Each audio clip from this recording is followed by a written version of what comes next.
বন্ধুরা, আগামী বুধবার গুরু পূর্ণিমার দিন ভুলেও করবেন না এই 5টি কাজ, নইলে আপনি আপনার নিজের দুর্ভাগ্যকে যেমন ডেকে আনবে, ঠিক তেমনি আপনি আপনার স্বামী সন্তানের চরম ভয়ঙ্কর অমঙ্গলকে ডেকে আনবে।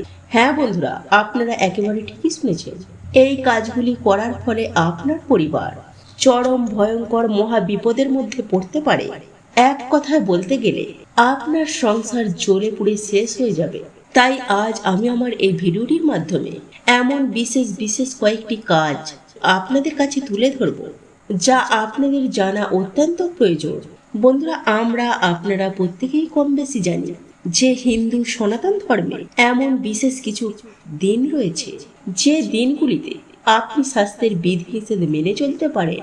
তাহলে এটুকু সুনিশ্চিতভাবে বলা যেতে পারে যে আপনি জীবনে অনেকখানি সৌভাগ্য লাভ করতে পারবেন। তাই আজ আমি আমার এই ভিডিওটির মাধ্যমে আমি আপনাদের সকলের উদ্দেশ্যে জানিয়ে দেব, আগামী বুধবার গুরু পূর্ণিমার দিন এই বিশেষ কয়েকটি কাজগুলি আপনারা কিন্তু এই দিন ভুলেও করবেন না। আপনি আপনার অজান্তে আপনার স্বামী সন্তানের মহা বিপদ ডেকে আনবে। ঠিক তেমনি আপনার পরিবারে উপস্থিত হবে নানান রকমের ঝুট ঝামেলা ও চরম ভয়ঙ্কর দারিদ্রতা। তাই বন্ধুরা, আপনি যদি চরম বিপদের মুখে পড়তে না চান, আপনি যদি আপনার স্বামী সন্তানকে নিয়ে সুখ শান্তি ও সমৃদ্ধিতে ঘর সংসার করতে চান, তাহলে আগামী বুধবার গুরু পূর্ণিমার দিন এই সমস্ত কাজ করে নিজের দুর্ভাগ্যকে কখনোই ডেকে আনবেন না। খুবই গুরুত্বপূর্ণ আজকের এই বিষয় প্রসঙ্গ, প্রত্যেকের জানা দরকার। দেশ ও দেশের বাইরে থেকে যে সকল দর্শকেরা এই মুহূর্তে ভিডিওটি দেখছেন, প্রত্যেককে জানাই সুস্বাগতম। আমি সর্বদাই চেষ্টা করি সনাতন ধর্মের গুরুত্বপূর্ণ বিষয় প্রসঙ্গ আপনাদের সামনে উপস্থাপনা করতে। তাই আসুন কিছুক্ষণ সময় ধৈর্য ধরে এই বিষয়ে অবশ্যই জানার চেষ্টা করুন। শুরু থেকে শেষ পর্যন্ত ভক্তি শ্রদ্ধা ও ভালোবাসার সহিত আপনারা শ্রবণ করবেন। ভালো লেগে থাকলে অবশ্যই একটি লাইক করবেন, কমেন্টে জয় মা লক্ষ্মী দেবীর জয় এবং জয় শ্রীকৃষ্ণ রাধে রাধে লিখে কমেন্ট অবশ্যই করবেন। তাহলে চলুন শুরু করি আজকের এই ভিডিওটি। চলুন এইবার মূল আলোচনায় প্রবেশ করা যাক। তবে আপনারা যদি মা লক্ষ্মীর আশীর্বাদ ও কৃপা পেতে চান, যদি ভগবান শ্রীকৃষ্ণের আশীর্বাদ ও কৃপা পেতে চান, তাহলে এই ভিডিওটি আপনজনদের সাথে শেয়ার করে জয় শ্রীকৃষ্ণ রাধে রাধে লিখে কমেন্ট অবশ্যই করুন। বন্ধুরা, আমি সবার প্রথমে আপনাদেরকে জানিয়ে রাখবো যে 2026 সালের গুরু পূর্ণিমা পালিত হবে 29শে জুলাই বুধবার।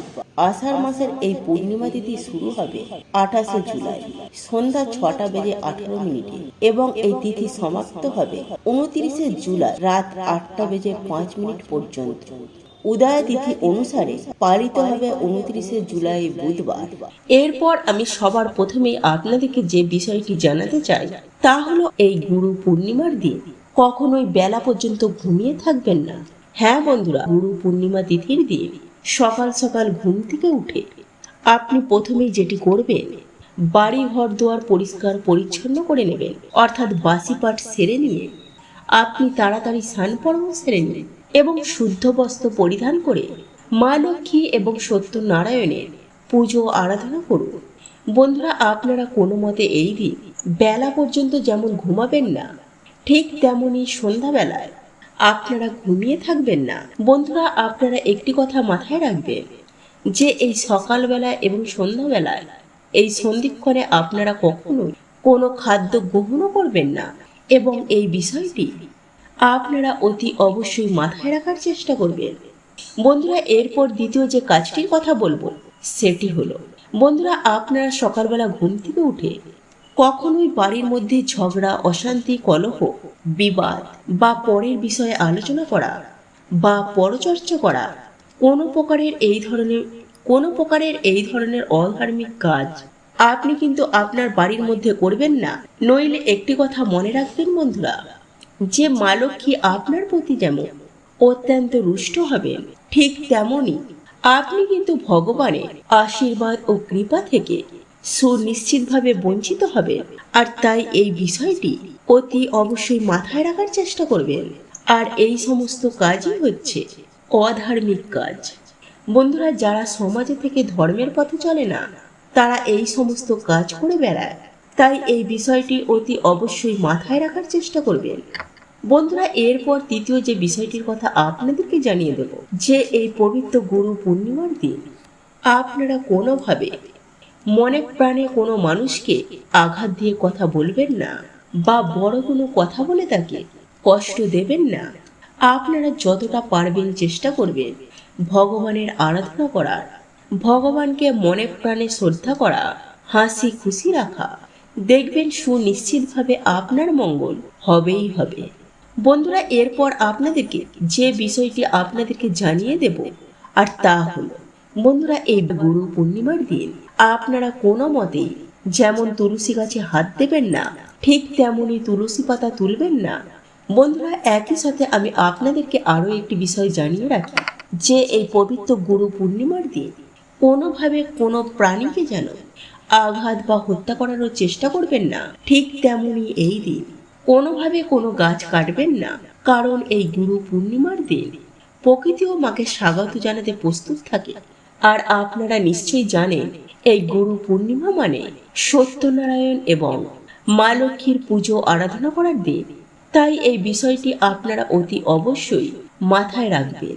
বন্ধুরা, এরপর আপনাদেরকে যে বিষয়টির কথা বলতে চাই তা হলো, বন্ধুরা, এই পবিত্র গুরু পূর্ণিমার দিন আপনার বাড়ির মধ্যে আমিষ রান্না তো দূরের কথা, আপনারা কোনোভাবে আমিষ খাদ্য গ্রহণ করবেন না। গুরু পূর্ণিমার দিন মা লক্ষ্মীর পুজো আরাধনা করা হয়, তাই বন্ধুরা ভক্তি, নিষ্ঠা ও আন্তরিকতার সঙ্গে এই দিন মা লক্ষ্মীর পুজো আরাধনা করবেন। বাড়ির মধ্যে আলপনা দেবেন, কোনোভাবে বাড়ির মধ্যে আমিষ রান্না করবেন না বা আমিষ ভোজনও করবেন না। একই সাথে বন্ধুরা, আপনারা এই পবিত্র গুরু পূর্ণিমার দিন বিশেষ করে আপনারা যদি ভুল করেও এই আমিষ খাবার গ্রহণ করেন তাহলে নিজের বিপদ নিজেই ডেকে আনবেন। সেই সঙ্গে আপনার স্বামী সন্তানের ক্ষতি আপনি নিজেই ডেকে আনবেন। একই সঙ্গে আপনার সংসারে চরম ভয়ঙ্কর দারিদ্রতার ছায়া নেমে আসবে। তাই অতি অবশ্যই গুরু পূর্ণিমার দিন এই বিষয়গুলি মাথায় রাখবেন। বন্ধুরা, এরপর যে বিষয়টির কথা আপনাদেরকে জানিয়ে দেব তা হলো, বন্ধুরা, এই পবিত্র গুরু পূর্ণিমার দিন আপনারা কোনো মতে চুল, নখ, দাড়ি এই ধরনের ক্ষৌর কর্ম ভুল করেও করবেন না। অর্থাৎ সমস্ত প্রকারের ক্ষৌর কর্ম এই দিন কোনো মতেই করবেন না। সেই সঙ্গে বিবাহিত মহিলারা মাথায় সাবান শ্যাম্পু দেবেন না, এমনকি জামা কাপড় কাচাকুচিও করবেন না। বন্ধুরা, আপনার বাড়িতে থাকাকালীন অবস্থা যেন কোনোভাবে আপনার বাড়ির আপনার কোনো লোক যেন এই সমস্ত কর্ম না করেন, সেটা আপনাকে খেয়াল রাখতে হবে। নইলে মা লক্ষ্মী আপনার গৃহ ছেড়ে উল্টো পায়ে গৃহ ছেড়ে চলে যেতে বেশি সময় নেবে না। বন্ধুরা, শাস্ত্র মতে মনে করা হয় যে এই গুরু পূর্ণিমার দিন দান ধর্মকে পরম ধর্ম বলে মনে করা হয়েছে। তাই বন্ধুরা, শাস্ত্র মতে এই গুরু পূর্ণিমার দিন এই কাজগুলি করে জীবনে সুখ, শান্তি, সমৃদ্ধি ভরপুর হওয়া সম্ভব। তাই বন্ধুরা, আমি একই সাথে আপনাদেরকে এটাও জানিয়ে দেব যে আগামী বৃহস্পতিবার গুরু পূর্ণিমার দিন কোন কোন কাজগুলি অতি অবশ্যই করবেন। বন্ধুরা, এই বৃহস্পতিবার গুরু পূর্ণিমা তিথি দিনটি অত্যন্ত শুভ। আর এই গুরু পূর্ণিমাকে আষাঢ়ে পূর্ণিমাও বলা হয়। এই পূর্ণিমা হিন্দু ও বৌদ্ধ ধর্মদের অন্যতম ধর্মীয় ও সামাজিক অনুষ্ঠান। কথিত আছে এক আষাঢ়ী পূর্ণিমায় এক গৌতম বুদ্ধ সিদ্ধান্ত রূপে মাতৃ গর্ভে ভূমিষ্ঠ হয়েছিলেন।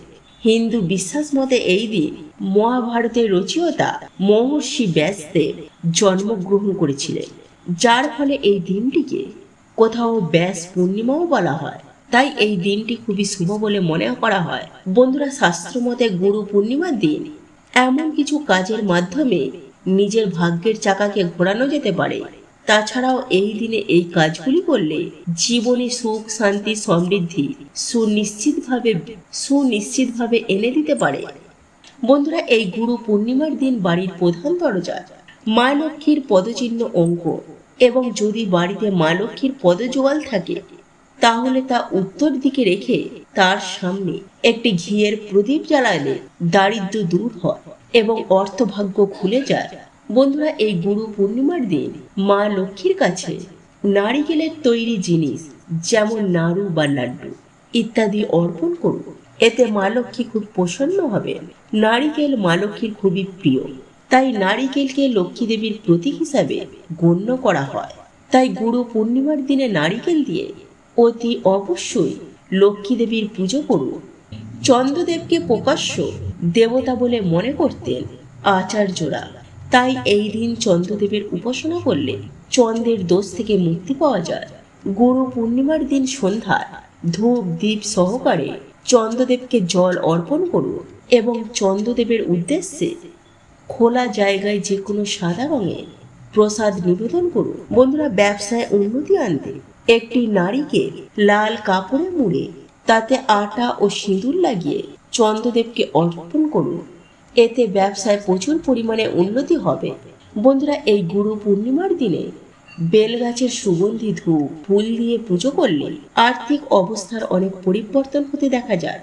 এই পুজো পুরোহিত দিয়ে করতে হবে। বন্ধুরা, এই গুরু পূর্ণিমার দিন অন্ন বস্ত্র যাই হোক আপনাদের স্বার্থ সামর্থ্য মতো কিছু দান করুন। এতে আপনারা জীবনে খুব ভালো সুফল পাবেন। বন্ধুরা, সম্ভব হলে এই দিন গঙ্গা স্নান করুন। এই দিন গঙ্গা স্নান করলে সমস্ত পাপ থেকে মুক্তি পাওয়া যায়। গুরু পূর্ণিমার দিন সারাদিন উপবাস করে সন্ধ্যায় মা লক্ষ্মীর পুজো আরাধনা করলে অর্থ কষ্ট থেকে মুক্তি পাওয়া যায়। একই সাথে সত্যনারায়ণের পুজো আয়োজন করাও খুবই শুভ। এর ফলে বাড়ি থেকে কুপ্রভাব দূরে সরে যায়। বন্ধুরা, গুরু পূর্ণিমার দিন পশু পাখিকে খাওয়ানোর চেষ্টা করুন। এই দিন একটি সাদা কাপড়ের ওপরে মুগ ডাল, ছোলার ডাল, আটা, কালো তিল ও কলাই রেখে তা নবগ্রহের যন্ত্রের কাছে রাখুন এবং মনের কামনা জানান। এতে নানাবিধি গ্রহের দোষ খণ্ডন হয়। কিন্তু নবগ্রহের যন্ত্রের ওপর তিলক কাটতে ভুলবেন না। বন্ধুরা, এই উপায়গুলি আপনারা যদি আগামী বৃহস্পতিবার গুরু পূর্ণিমার দিন করতে পারেন তাহলে দেখবেন আপনারা রাতারাতি কোটিপতি হয়ে গেছেন। জীবনে সুখ শান্তি সমৃদ্ধি থাকবে। তো এই ছিল আমাদের আজকের ভিডিও। ভিডিওটি কেমন লাগলো তা কমেন্ট করে অবশ্যই নিজের মতামত জানাবেন। ভালো লেগে থাকলে অবশ্যই একটি লাইক করবেন। কমেন্টে ভক্তি, ভালোবাসা ও শ্রদ্ধার সহিত জয় মা লক্ষ্মী দেবীর জয় বা জয় শ্রীকৃষ্ণ রাধে রাধে একটি বারের জন্য হলেও লিখে যাবার জন্য অনুরোধ জানাচ্ছি। আর আপনি যদি আমাদের চ্যানেলে নতুন দর্শক হয়ে থাকেন তো বিশেষভাবে অনুরোধ করব চ্যানেলটি অবশ্যই সাবস্ক্রাইব করে পাশে থাকা নোটিফিকেশন বেল আইকনটি অন করে রাখবেন। তাহলে সকলে সুস্থ থাকুন, ভালো থাকুন, পরম করুণাময় ঈশ্বরের অশেষ কৃপায়। তো আবারও কথা হবে আপনাদের সাথে নতুন কোনো ভিডিওর বিষয় নিয়ে।